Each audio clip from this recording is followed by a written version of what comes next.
NIW I-140 has been pending since last 13 months. So what would you suggest at this given time? Filing a premium might lead to an RFE as officers might not be reading the petition carefully? It's a 50-50. Sometimes submitting an RFE in order to get that adjudication within 45 business days pushes it along, and it might be issued without an RFE.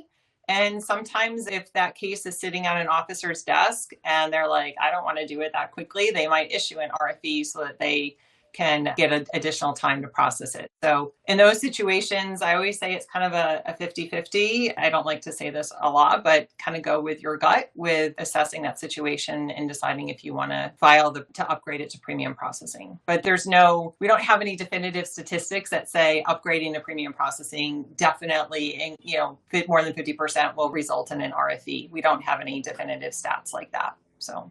Okay, maybe let's move on to his next question. He says, when on concurrent H-1B, what is the minimum hours to work for a second employer?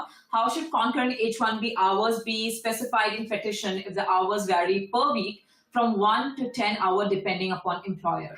Yeah, again, some of that is specific legal advice and how to prepare an H-1B petition. Overall, for H-1B petitions with a number of hours, the government is going to look at, is somebody working 5 hours with one employer and 5 hours with another employer? So what are they doing with the rest of their time? If the total H-1B time is only 10 hours, that could result in an RFE or some additional information, especially if the pay isn't sufficient enough to be able to support someone in the US. So those are all kinds of questions that go into assessing what would be the minimum number of hours that someone can work in a second H-1B or a concurrent H-1B petition.